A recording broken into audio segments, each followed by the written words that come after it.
పతంజలి సంస్థ యజమాని ప్రముఖ యోగా గురు రామ్దేవ్ బాబా మరోసారి చిక్కుల్లో పడ్డారు. తన ఉత్పత్తులను విక్రయించుకునేందుకు వక్ర మార్గం పట్టడంతో ఢిల్లీ హైకోర్టు మండిపడింది. షర్బత్ జిహాద్ పదాన్ని వాడడంతో ఆయన్ను సమర్థించలేమని కోర్టు స్పష్టం చేసింది. కోర్టు ఆదేశాలతో వెనక్కి తగ్గిన పతంజలి గతంలో ఈ తరహా వివాదాల్లో చిక్కుకుంది. తన ఉత్పత్తులు అమ్ముకునేందుకు ప్రజల్ని మభ్యపెట్టే ప్రకటనలు చేసినందుకు గతంలో న్యాయస్థానంతో చీవాట్లు తిన్న పతంజలికి ఇప్పుడు మళ్లీ చొక్కెదురైంది.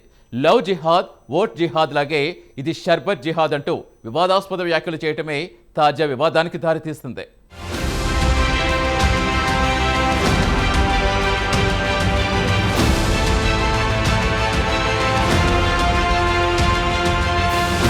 ప్రముఖ యోగా గురువు రామ్దేవ్ బాబాపై ఢిల్లీ హైకోర్టు ఆగ్రహం వ్యక్తం చేసింది. రూఫాబ్జా పానీయంపై రామ్దేవ్ బాబా చేసిన వ్యాఖ్యలను తీవ్రంగా పరిగణించింది. దీంతో రామ్దేవ్ బాబా విడుదల చేసిన వీడియోలను వెనక్కి తీసుకుంటున్నట్లు ఆయన తరపు న్యాయవాది కోర్టుకు తెలిపారు. ఈ నెల ప్రారంభంలో రామ్దేవ్ బాబా పతంజలి సంస్థ నుంచి విడుదలైన షర్బత్ ను ప్రమోట్ చేస్తూ వీడియో చేశారు. అందులో రూ అఫ్జా షర్బత్ తాగితే ఆ డబ్బును మదర్సాలకు, మసీదులకు వెళతాయని అన్నారు. తన సంస్థ నుంచి తయారైన షర్బత్ ను కొంటే ఆ ధనం గురుకులాల అభివృద్ధికి ఉపయోగపడతాయన్నారు. అంతేకాకుండా రూహ్ అఫ్జా పానీయాన్ని జిహాద్ షర్బత్ గా అభివర్ణించారు.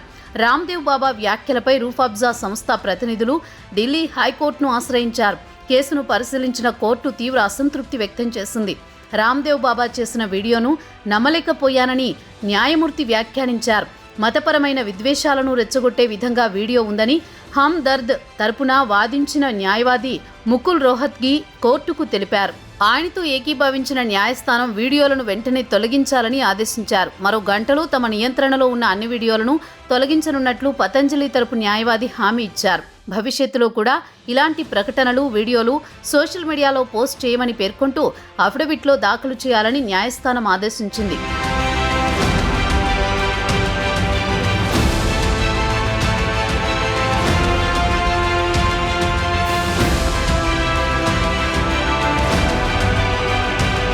ఐదు రోజుల్లో అఫిడవిట్ దాఖలు చేయాలని తదుపరి విచారణ మే 1కి వాయిదా వేసింది. రూహ్ అఫ్జా షర్బత్ ను చూపిస్తూ ఫిర్ పురానే షర్బత్ పర్ ఆప్నే ధర్మ ఔర్ ధన్ కి బర్బాదీ క్యూ అంటూ మీ పాత షర్బత్ కొనడం వలన ధనం ఎందుకు వృధా చేసుకుంటున్నారు?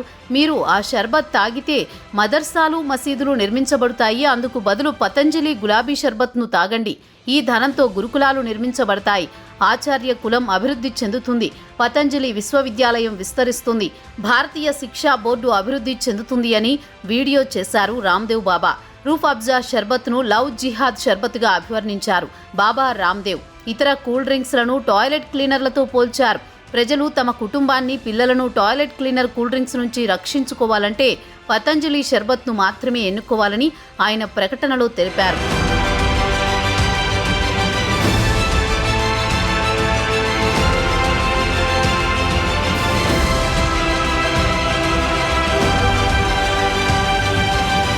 ఇదిలా ఉంటే రామ్దేవ్ బాబా నడిపిస్తున్న పతంజలి సంస్థ వివాదంలోకి రావడం ఇదే మొదటిసారి కాదు. గత 2 సంవత్సరాలుగా పతంజలి మరియు దాని వ్యవస్థాపకులు వారి ప్రకటనల కారణంగా అనేక చట్టపరమైన సవాళ్లను ఎదుర్కొన్నారు.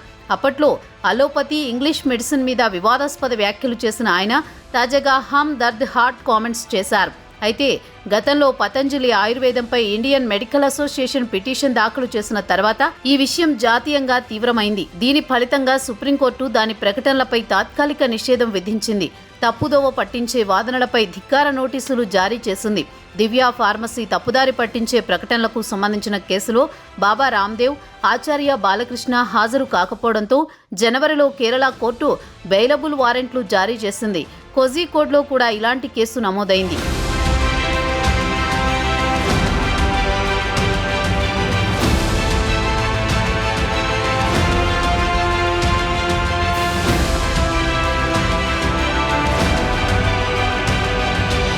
మరోవైపు ఎప్పుడూ ఏదో ఒక కాంట్రవర్సీ క్రియేట్ చేస్తూ నిత్యం వార్తల్లో ఉండే యోగా గురు బాబా రామ్దేవ్ వరుస వివాదాలకు తెరలేపుతున్నారు.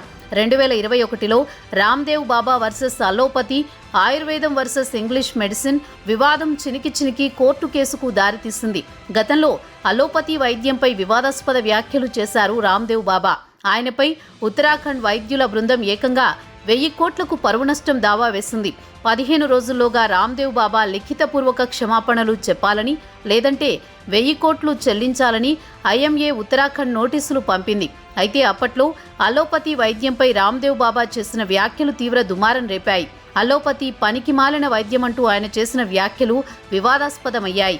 అలోపతి వైద్యం వైద్యమే కాదు, కరోనా మరణాలకు అలోపతి చికిత్సలో ఉన్న లోపాలే సగం కారణం అంటూ రామ్దేవ్ బాబా చేసిన కామెంట్లపై భారత వైద్య మండలితో పాటు అప్పటి కేంద్ర ఆరోగ్య మంత్రి హర్షవర్ధన్ కూడా తీవ్ర ఆగ్రహం వ్యక్తం చేశారు. బాబా మీద చర్యలు తీసుకోవాలని కేంద్ర ప్రభుత్వాన్ని ఐఎంఏ డిమాండ్ చేసింది. ఆయన మీద చర్యలు తీసుకోకుంటే అలోపతిని వైద్యాన్ని మొత్తంగా రద్దు చేయండని కొంచెం తీవ్ర స్వరంతో హెచ్చరిక లాంటి అభ్యర్థన చేసింది. అంతటితో ఆ వివాదం ముగిసిపోతోంది అనుకుంటే ఆ తర్వాత బాబా రామ్దేవ్ మరో బాంబు పేల్చారు. కొన్నింటికి అలోపతిలో శాశ్వత చికిత్స ఎందుకు లేదంటూ ఎంఐఎంకు 25 ప్రశ్నలు సంధించారు. ఆ మేరకు ట్విట్టర్లో బహిరంగ లేఖ విడుదల చేశారు. బీపీ, మధుమేహానికి అలోపతిలో ఎందుకు శాశ్వత చికిత్స లేదు? థైరాయిడ్, ఆర్థరైటిస్, కోలిటిస్, ఉబ్బస వ్యాధుల శాశ్వత నివారణకు ఫార్మా కంపెనీల దగ్గర మందులున్నాయా? కాలేయ వ్యాధి చికిత్సకు, గుండెలో అడ్డంకులకు, కొవ్వుకు ఎలాంటి చికిత్సలు ఉన్నాయి?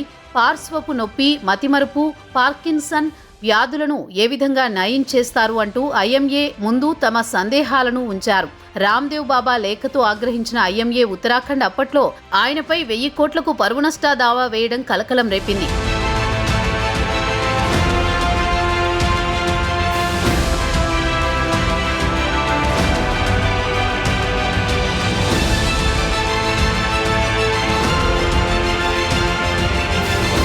అలోపతికి కేవలం 200 ఏళ్ల చరిత్ర మాత్రమే ఉందని, ఆయుర్వేదానికి శతాబ్దాల చరిత్ర ఉందని రామ్దేవ్ బాబా గుర్తు చేశారు. అలోపతి అన్నిటికీ సమాధానమైతే వైద్యులకు ఎటువంటి రోగము రాకూడదని రామ్దేవ్ బాబా అభిప్రాయపడ్డారు. నిజానికి బాబా రామ్దేవ్ వ్యక్తపరిచిన అనుమానాలు ఆయా ఆరోగ్య సమస్యలతో బాధపడుతున్న అందరినీ వేధిస్తున్న ప్రశ్నలు, అనుమానాలే కాబట్టి అందులో అలోపతి విధానాన్ని అవమానించడమో మరొకటో లేదు.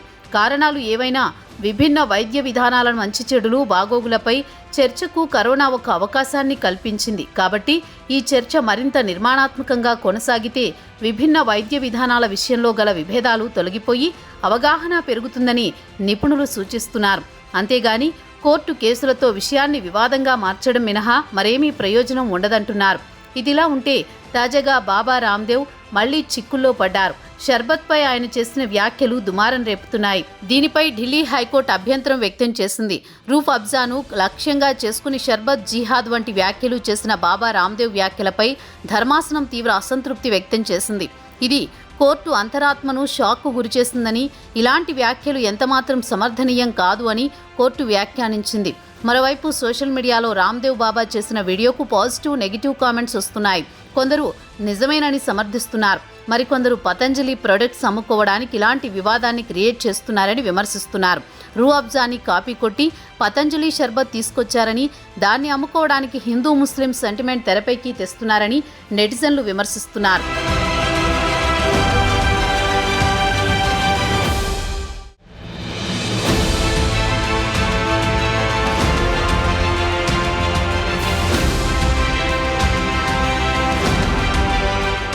ప్రజలను తప్పుదో పట్టించే ప్రకటనలు చెయ్యబోమంటూ రామ్దేవ్ బాబా గతంలో కోర్టుకు వాగ్దానం చేసి తప్పారు. దాన్ని మళ్లీ తప్పారు. ఇప్పుడు ఆయన చెప్పే క్షమాపణ కూడా అలాంటిదే అని, తాము ఎందుకు భావించకూడదని జస్టిస్ కోహ్లీ నిలదీశారు. ఈ క్షమాపణ విషయంలో మేము అంగీకరించే ప్రసక్తి లేదని, దీన్ని తిరస్కరిస్తున్నామని తేల్చి చెప్పేశారు. తమ ఆదేశాలు పాటించకపోవడంపై కోర్టు తీవ్ర అసహనం వ్యక్తం చేసింది. అన్ని హద్దులు మీరారని, ఇందుకు తాము తీసుకోబోయే చర్యలకు సిద్ధంగా ఉండాలని హెచ్చరించింది. మరి ఇకనైనా బాబా రామ్దేవ్ వివాదాలకు చెక్ పెట్టాలని నెటిజన్స్ కోరుతున్నారు.